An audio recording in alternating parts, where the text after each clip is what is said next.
Buenas.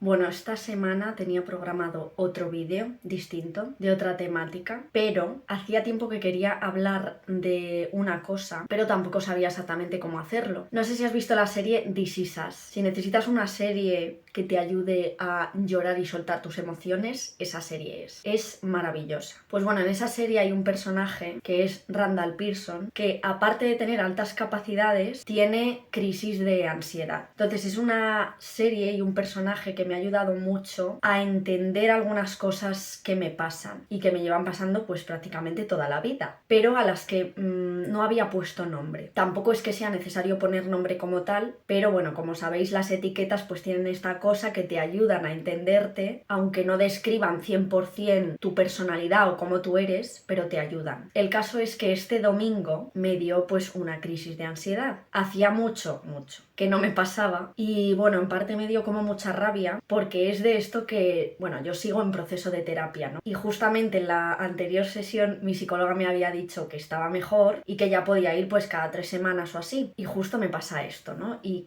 claro, es como... Pero la realidad es que estoy mucho mejor de verdad y de hecho estoy en el mejor momento de mi vida. Es decir, en términos absolutos, yo soy capaz de ver y entender que esto que me lleva pasando siempre, ahora puedo entenderlo. Ahora entiendo los porqués que hay detrás, puedo ser un poco más amable. ¿Qué pasa? Pues que a veces se te olvida, ¿no? Porque el otro día conversaba con una amiga hablando un poco de esto, de estos patrones de pensamiento y de comportamiento, que es muchísimo más difícil desaprender que aprender de nuevo. Entonces yo siento como que estoy aprendiendo de cero a gestionar mis emociones y mis pensamientos, ¿no? Ahora os voy a explicar un poco qué es lo que me pasa, ¿no? Y ejemplos de otras veces que me ha pasado de formas distintas, pero cuando me dan estas crisis son muy mentales, es decir, todo se desemboca aquí, ¿no? En mi caso no es tan físico, lo que es físico es el agotamiento de después, pero que es un agotamiento más emocional que físico, pero en mi caso no es tan físico, aunque en alguna ocasión sí que me ha dado alguna más física. Cuando digo física me refiero a sentir que presión en el pecho o que te cueste mucho respirar, o como me ha pasado otras veces que se te cierre la garganta y te den arcadas y tal. Entonces, bueno, voy a explicar un poco lo que me pasó el domingo. Y este vídeo lo hago porque creo que puede ayudar a otras personas el sentirse comprendido. O sea, yo no voy a dar aquí ningún tipo de consejo ni nada, ¿vale? Yo aquí cuento mi experiencia, porque yo no soy psicóloga ni voy a dar consejos a nadie de lo que tiene que hacer, ¿vale? Pero sí que creo que es algo que el simple hecho de sentirte comprendido ya te ayuda. Igual que a mí me ayuda el expresarlo de esta manera y a través de esta vía, aunque en persona me cueste más contárselo a alguien, que a veces lo hago, otras veces no. El otro día se lo conté a una amiga, se lo conté a mi pareja y a alguna otra persona así un poco por encima, pero es verdad que me cuesta más hablarlo. Pero bueno, este canal está para lo que está, entre otras muchas cosas. A mí me gusta hacer divulgación, pero este canal empezó un poco con esto, ¿no? Así que vamos a ello. Bueno, digamos que yo llevaba una semana agobiándome en concreto por el dinero, porque, bueno, lo de ser autónoma es complicado y aunque ya estaba más estable económicamente, ¿qué pasa? Que cuando tienes un gasto extra, cuesta un poco más. Y la semana que viene me voy de viaje. Un viaje que ya estaba planeado y del que ya había pagado poco a poco algunas cositas. En plan, el vuelo, el alojamiento. Pero de repente me agobié porque, claro, bueno, si eres autónomo lo sabrás, la cuota de autónomos te la pasan el día 31, el alquiler también más o menos lo pago por ahí, y hay algunas facturas, las más gordas, que las cobro entre el día 5 y el 10. Y justamente el viaje es en esa franja de tiempo. Entonces estaba como muy agobiada con ese tema. Entonces cuando yo me empiezo a agobiar por ese tema, me doy cuenta de que me obligo a trabajar más. Porque si no gano suficiente dinero es porque no me esfuerzo lo suficiente. Entonces me esfuerzo a trabajar muchísimo como si eso lo fuera a solucionar, cuando a corto plazo no está solucionando ese problema que yo voy a tener. ¿Qué pasa? En mi caso esto tiene como dos vertientes, ¿no? Por así decirlo. Por un lado, el tema de como no gano suficiente dinero, no me merezco descansar, ni me merezco disfrutar, ni ser feliz, lo cual me he dado cuenta que tiene mucho que ver con cuando era pequeña, pero eso te lo explico luego. Y por otra parte, que es algo que se escapa de mi control. Una de las principales causas, ¿no?, de la ansiedad, o sea, al final la ansiedad o la angustia es miedo al futuro y a no controlar cosas del futuro. Entonces, ¿qué pasa? Que cuando yo me empiezo a agobiar de esa manera, tengo ese patrón de no puedo parar y mi cabeza empieza a intentar querer controlar todas las cosas que no controlo. Entonces ya esa parte del dinero empieza a ser solamente una de las muchísimas cosas sobre las cuales no tengo el control. Entonces, ¿qué pasa? Que claro, mi cerebro tiende a eso, al esfuerzo, a tal, no sé qué, no sé cuántos. Entonces estaba un domingo que podría estar descansando tranquilamente, en el que me obligué a trabajar para terminar algunas tareas que quería terminar antes de irme de vacaciones, porque otra cosa igual, cuando eres autónoma, pues tienes que tener tus cosas terminadas antes de irte para luego estar preparada para la vuelta. Entonces, claro, en personas que somos muy perfeccionistas, obsesivas, y no voy a decir somos, voy a decir tendemos al perfeccionismo insano, porque el perfeccionismo es una cosa que puede ser positiva, pero en exceso y de manera insana puede perjudicarte muchísimo, a tu salud mental me refiero. Entonces, bueno, de repente ese domingo en mi cabeza lo que sucede es que se me empiezan a venir a la cabeza todas las cosas que no controlo, quiero controlarlas todas a la vez, voy apagando fuegos y llega un momento en mi cabeza en el que se me viene todo el caos, absolutamente todas las cosas, un montón de tal, y como haya un input que me impida controlar algo, ¡boom!, estallido. Y el estallido en este caso fue pues que se me bloqueó el ordenador mientras estaba trabajando. Entonces ahí ya crisis, bueno, pues estallido, no voy a dar detalles de lo que pasa en ese momento, ¿no? Pero evidentemente es algo que va increciendo, ¿no? No solo ese día, porque ese día de la crisis tú ya, es que cuando una se conoce tú ya lo vas sabiendo, ¿no? Pero claro, es muy fácil saber y entender que tú puedes ir pillándolo o atajándolo, pero en ese momento la angustia es tal que tu mente lo que te pide es querer controlarlo y solucionarlo, y entonces cada vez hay más pensamientos, más vías, ¿no? Ahí se da como ese momento pensamiento arborescente, ¿no? Del que se habla, pero en plan tóxico y negativo, ¿no? Se te vienen todas las cosas a la cabeza que no puedes controlar, no puedes controlar, no puedes controlar, estás ahí en ello, soportando un nivel de estrés, de alerta y de ansiedad muy grande, y claro, llega un momento, fallo, se bloquea el ordenador y entonces ¡pum!, hecatombe, y no soporto lo que escucho en mi cabeza, entonces empiezo a sentirme mal por sentirme mal, y entonces la vida no tiene sentido, y entonces en ese momento ya no puedes más y te quedas ¡pum! Y lo que necesitas en ese momento, lo que sientes es: necesito un botón de reinicio. O sea, esa sensación de decir, no puedo pensar más, es que no puedo soportarlo. Y lo que tu mente te dice es, necesito apagarme, no puedo más, porque es muy complicado, y por eso insisto en lo de cuando es mental, muy mental, que siempre es mental, ¿no? Pero cuando es muy mental, la sensación es: necesito apagarme, no puedo más. Y entonces ya cuando llegas a ese punto de que la vida no tiene sentido, y no tiene sentido que te estés preocupando por gilipolleces, y me quiero apagar, yo ya ahí cuando tengo esa sensación de me quiero apagar, ya digo, ya está, ya estamos otra vez, ¿no? Y es muy desagradable en ese momento. Cuesta mucho gestionarlo. Y sobre todo luego la culpa de decir, joder, estaba mejor y ahora ¡pum! Y encima te machacas más. Y bueno, como te digo, esta serie This Is Us me ha ayudado mucho, y hay concretamente 2 escenas que quería comentar relacionadas con esto, para explicar cómo me ha ayudado pues simplemente a entender ciertas cosas. Bueno, Randall Pearson como personaje es muy excesivamente perfeccionista, muy autoexigente, tiene altas capacidades, creo que ya lo he dicho. Es como que él siempre tiene que estar bien, siempre tiene que controlarlo todo, siempre está atento a los problemas y a las emociones de los demás y no atiende las suyas propias porque tiene que estar bien. Él tiene que esforzarse al máximo por ser esa persona perfecta y responsable, y él no puede ser una preocupación para los demás. Entonces, bueno, esta descripción que he hecho del personaje podría ser una descripción de mí misma. Y bueno, quería comentar un poco esas 2 escenas de un capítulo muy concreto en el que se habla de la ansiedad, ¿no? De este personaje. Tiene una crisis de ansiedad como adulto y conecta un poco con la infancia. Es una serie que va de una familia y va pasando por diferentes momentos en el tiempo, como que tiene flashback y tal. El presente es pues el presente, ¿no? De esa familia, esos 3 niños que tienen ya pues 30 y pico, 40 años, y luego hay escenas de la adolescencia y escenas de la infancia, de toda la familia. Y entonces va un poco pues eso. Y en ese capítulo en concreto, Randall Pearson, lo que le sucedía era que en su empresa estaba teniendo pues competencia, ¿no? Con otra persona en un proyecto en concreto. Entonces él como que se exigía estar al máximo todo el rato, responsable, tal, no sé qué, no sé cuántos, y entonces llega un momento en el que se carga con todo, no puede más, y en la escena concretamente me emocionó mucho porque ves pues un Randall Pearson, pues eso, en este caso una persona que tiene ese éxito profesional, que ha llegado a lo máximo, ¿no? De esa capacidad, y esto es muy interesante por todo esto que se habla del desarrollo del talento, Y para todas esas personas que no hemos llegado, ¿no? a ser eso grande, pues bueno, hay una escena en la que está él en su despacho hecho una bola completamente, o sea, así,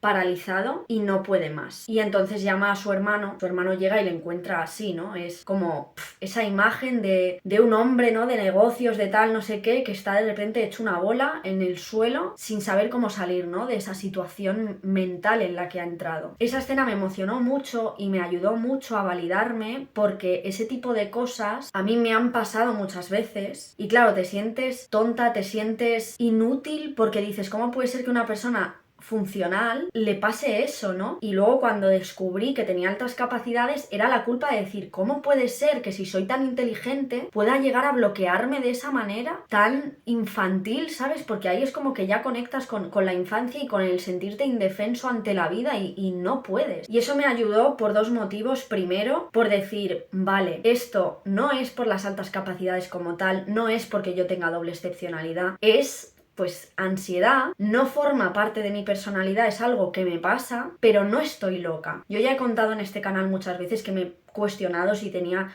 trastorno bipolar o algún otro trastorno de la personalidad que explicara esta intensidad emocional, que sí, aunque en las altas capacidades se hable de intensidad emocional, y ya hablaremos de altas capacidades y emociones, realmente detrás hay una mala gestión emocional, es que es una realidad. Y luego, por otra parte, me ha ayudado mucho a darme cuenta, porque para mí el factor económico siempre ha sido una fuente de ansiedad importante y hasta cierto punto es lógico, porque necesitamos dinero para vivir, pero es verdad que me ha ayudado a entender que lo que hay detrás de lo que me pasa no es un problema económico, es un problema de gestión de mis emociones y de gestión de lo que no puedo controlar. Porque este hombre, como te he dicho, está forrado y le acaba pasando lo mismo. Y yo sé que si no aprendo a gestionar esto, a entenderme y aceptar mis emociones, puede que un día llegue a estar forrada y me siga pasando esto. Y si no es con el dinero, va a ser con otras cosas. Y ahora conecto con la otra escena, y es la del Randall Pearson adolescente, que me ha ayudado a conectar un poco estas dos partes. Porque cuando era pequeña, y a mí me pasaba esto, de querer controlarlo todo y de ser perfeccionista estudiando, detrás no había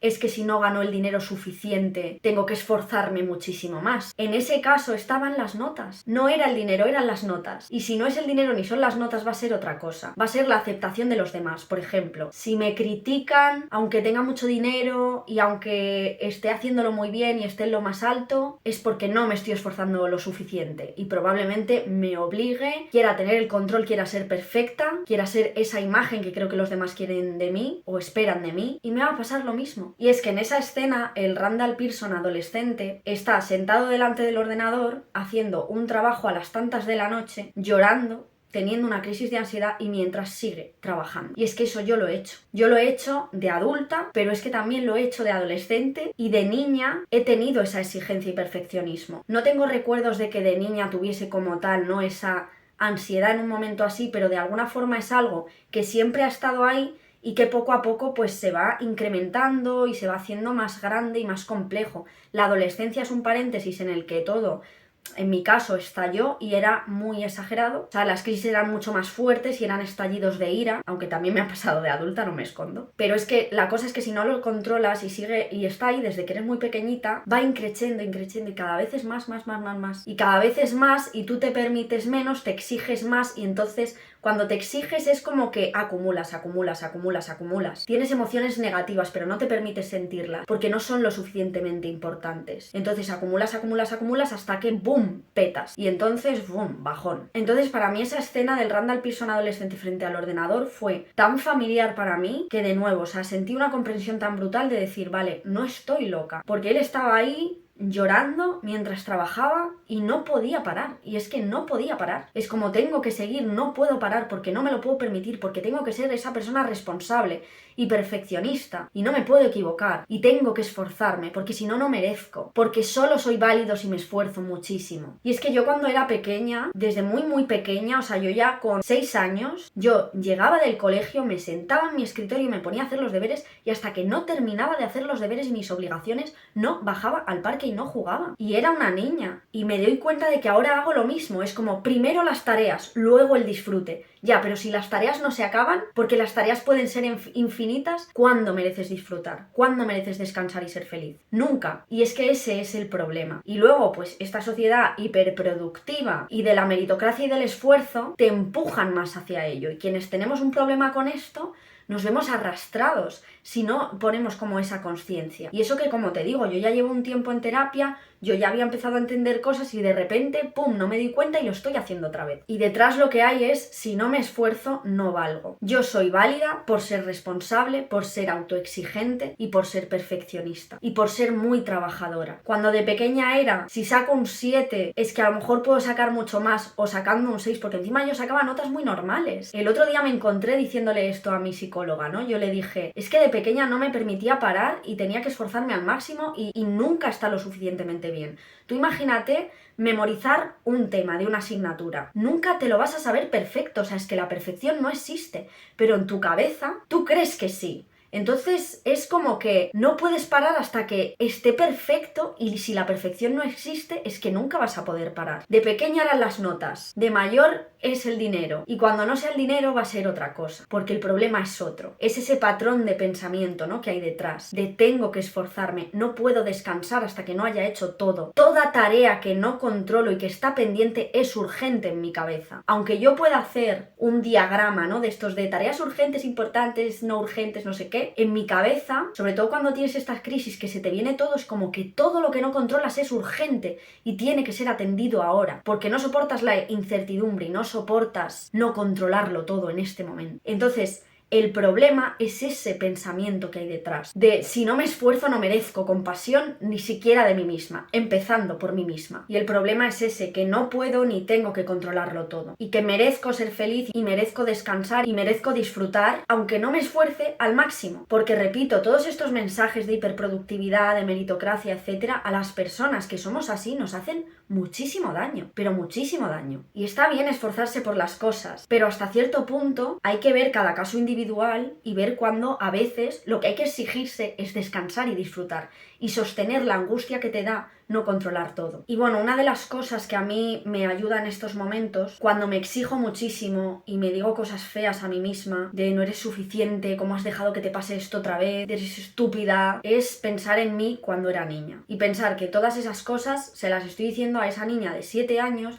que es una niña y que no merece que nadie le trate así. Porque es una niña y no merece ser tan dura con ella misma, ni que yo sea dura con ella. No merece esa exigencia y merece compasión y soporte emocional. Y yo conecto mucho con esta emoción porque durante mucho tiempo he sentido como mucha culpa y mucho rechazo hacia mí misma y hacia esa niña, ¿no?, que sabía que tenía altas capacidades pero que no quería verlo o pensarlo. Pero es que era una niña, ¿no? Y por eso el otro día en Instagram, el miércoles, compartí pues bueno, un texto, una reflexión un poco hablándole a esta niña y quería leeros la última parte. Cada vez que parece que todo vuelve a empezar, intento pensar en ella. Cada vez que pienso que no soy suficiente. Cada vez que pienso que si no me esfuerzo al máximo cada segundo, no merezco descansar ni merezco ser feliz. Cada vez que me cargo de exigencias. Cada vez que pienso que mis preocupaciones no importan, que hay cosas peores. Cada vez que pienso que mis sentimientos no son importantes. Cada vez que pienso que hay algo mal en mí, cada vez que no me permito sentir, pensar que todo lo que me digo y todo lo que me exijo en esos momentos,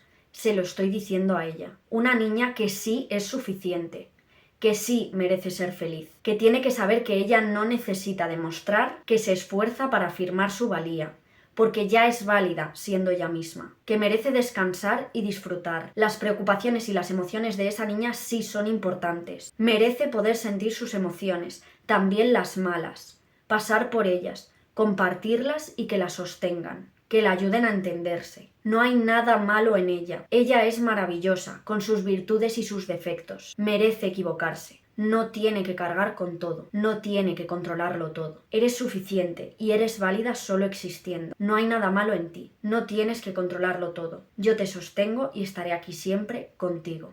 Te quiero, pequeña. Así que nada, después del domingo salí a tomar algo con unos amigos, estuve con mi pareja, al día siguiente desayunamos juntos, me distraje y cuando volví a sentarme delante del ordenador, bueno, fui a una biblioteca un poco para salir de casa porque también es verdad que trabajar sola tiene sus ventajas, pero para la mente no es lo mejor. Aunque creamos que nos guste estar solos, necesitamos seres humanos Y cuando pasamos mucho tiempo solos, para este tipo de cosas, pues bueno, a veces es un contra, la verdad. Y al día siguiente, el martes, pues bueno, me desperté súper temprano, estuve leyendo un libro que es este de Anabel González, Lo bueno de tener un mal día, que tiene otros 2 libros muy interesantes. Uno se llama Las cicatrices no duelen y otro sobre la ansiedad y el miedo. Y bueno, es un libro que también te sirve para sentirte comprendido en muchos aspectos, porque da muchos ejemplos de muchos casos muy diferentes. Y es un libro que puedes leer, que te puede ayudar a gestionar ciertas cosas, pero bueno, es verdad que yo para lo que viene siendo gestión, pues creo que es mejor ir a terapia, ¿no? Pero es como acompañamiento, está muy bien y te permite también llorar y soltar, que es una cosa que a mí me cuesta, ¿no? Porque no solo acumulo preocupaciones, o sea, acumulo también emociones negativas que no me permito sentir. Y entonces luego, después de esa crisis de ansiedad, algo que no me permito hacer muchas veces y que esta vez sí me he permitido, es tener un día de estar pues 3 horas llorando. Y hay cosas, hay libros y hay series como en este caso This Is Us o este libro que te ayudan a soltar. Si te cuesta expresar tus emociones, aunque sea tú solo, ¿no? Si te cuesta llorar las cosas, que por eso alguna vez que me ha dado un ataque de ansiedad o una crisis de ansiedad o de angustia, lo he sentido tanto aquí en la garganta, ¿no? A mí me ha pasado más eso, de sentir aquí en la garganta que se me cierra y me ahogo y me dan arcadas y tal. Es precisamente porque no sale, es como si la emoción se me quedara aquí como una pelota y no saliera y no pudiera salir, ¿no? Entonces, el permitir que salga es muy sanador, aunque sea doloroso. El llorar es que es súper necesario. Y cuando acumulas tanto y tienes tanto acumulado de muchos años que no te lo has permitido, ayuda mucho, ¿no? El poder darse este permiso de tener 2 días de estar todo el día llorando, aunque eso sea doloroso, pero es pues liberador, aunque nos cueste. Así que nada, espero que este vídeo le haya servido a alguien, que le pase un poco esto. Muchas gracias por estar ahí detrás y un saludo a un seguidor que me vio el otro día en un bar y me vino a saludarme y a darme las gracias por mis vídeos, que me hizo mucha ilusión. Me quedé en plan de fuerte, me han reconocido. Así que nada, un saludo desde aquí y muchas gracias a todos por estar ahí detrás. Me voy de vacaciones esta semana, pero tengo vídeo programado para la semana que viene y lo grabé la semana pasada, de hecho, o sea que maravilloso, porque esta semana no estoy para grabar, la verdad. Este sí, porque es un poco más de permitirme, pues bueno, un beso para todo el mundo.